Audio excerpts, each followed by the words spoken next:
नमस्कार दोस्तों, आज से शुरुआत कर रहे हैं हम खंड 3 अध्याय 1 पुस्तक शिखर पर मिलेंगे बाय जिग जेलर। अध्याय 1 चोर, असली या नकली। यह दृश्य आस पड़ोस के छोटे से किराना स्टोर का है और वर्ष है 1887।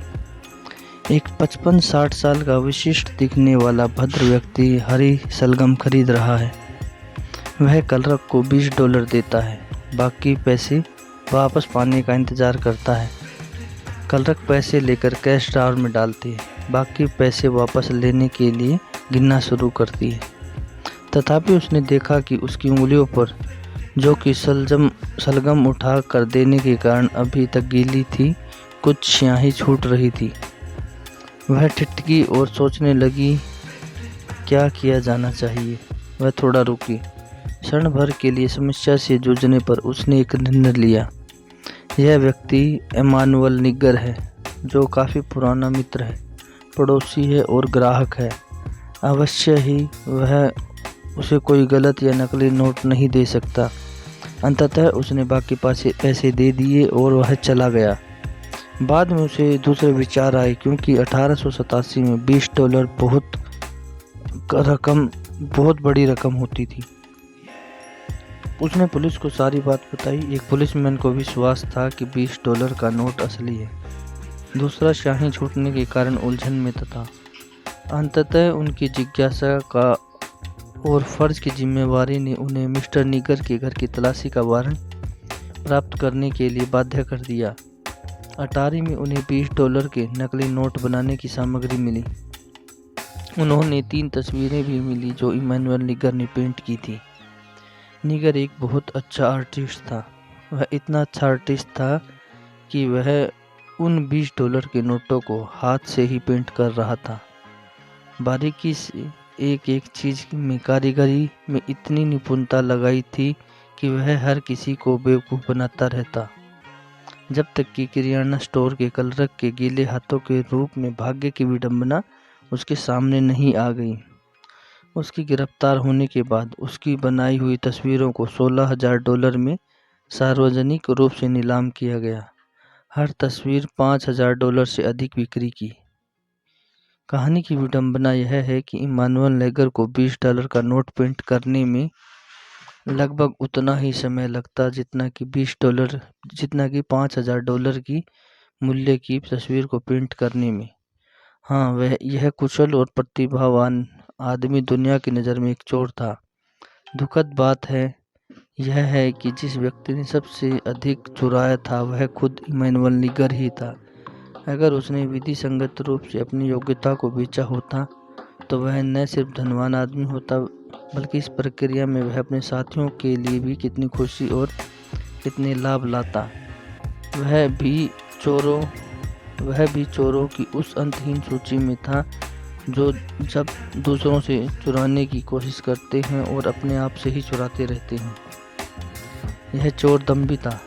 एक दूसरे चोर के बारे में मैं आपको बताना चाहूँगा, जिसका नाम आर्थर बेरी था। वह भी एक असामान्य चोर था। वह एक ज्वेल थीफ था जो प्रगतिशील 20 के दशक में रहा। बेरी ने एक अंतर्राष्ट्रीय स्तर पर संभवतः सर्वकालीन निपुण ज्वेल थीफ की ख्याति प्राप्त कर ली थी। वह एक सफल ज्वेल थीफ ही नहीं बल्कि कलाओं में पारंगत भी था। दरअसल वह दम्भी हो गया था। वह हर किसी से नहीं चुराता था। उसके लिए उसके संभावित ग्राहक के पास धन और जवाहरात ही नहीं होने चाहिए, बल्कि उसका नाम भी समाज के उच्च स्तर के लोगों की सूची में होना चाहिए। इस भद्र चोर के द्वारा किसी को लूट लिया जाना एक तरह से प्रतिष्ठा का प्रतीक बन गया था। इस भावना ने पुलिस को बहुत उलझन में डाल दिया था। एक रात डकैती के दौरान बेरी पकड़ा गया और उस पर 3 बार गोलियां चलाई गई। शरीर में गोलियां, आंखों में कांच के बुरादे और अत्यधिक यंत्रणाओं से पीड़ित होते तो उसने एक वक्तव्य दिया जो बहुत अपेक्षित नहीं था। मैं इसके बाद यह कभी नहीं करूँगा। चमत्कारिक रूप से वह बच गया और अगले 3 साल तक सुधारगृह के बाहर रहा। फिर एक ईर्ष्यालु महिला ने उसे जेल के अंदर पहुंचा दिया और उसे 18 वर्ष की सज़ा काटी। जब उसे छोड़ा गया तो उसने अपने शब्द निभाए। वह फिर से ज्वेल थीफ की ज़िंदगी की ओर वापस नहीं गया। सच तो यह है कि न्यू इंग्लैंड के एक छोटे से कस्बे में बस गया और एक आदर्श जीवन जीने लगा। स्थानीय नागरिकों ने उसे स्थानीय अनुभवी व्यक्तियों की एक संस्था का कमांडर सम्मानित कर दिया। आखिर इस बात का पता चल ही गया कि प्रसिद्ध ज्वेल थीफ आर्थर बेरी उन लोगों के बीच में था। पूरे देश से संवाददाता उस छोटे से कस्बे में उसका साक्षात्कार लेने आए। उन्होंने उससे बहुत से सवाल पूछे। अंततः एक नौजवान रिपोर्टर ने सबसे पहले सवाल के साथ यह निर्णायक बात पूछी, मिस्टर बेरी, आपने एक चोर के रूप में अपने जीवन काल में बहुत से धनवान व्यक्तियों से चुराया है, परंतु मैं यह जानने का इच्छुक हूँ कि क्या उनमें से आपको कोई ऐसा व्यक्ति याद है जिससे आपने सबसे अधिक चुराया है? बेरी ने बिना किसी हिचकिचाहट के कहा, यह तो आसान सवाल है। जिस आदमी से मैंने सबसे अधिक चुराया वह है आर्थर बेरी था। मैं एक सफल व्यापारी हो सकता था, वॉल स्ट्रीट में एक सामंत हो सकता था और समाज में एक अंशदायी सदस्य के रूप में हो सकता था, परंतु इसके बजाय मैंने एक चोर का जीवन चुना और अपनी जवानी के 2/3 जीवन जेल की सलाखों के पीछे काट दिए। हाँ, आर्थर बेरी सच में एक चोर था जिसने खुद से ही चुराया था।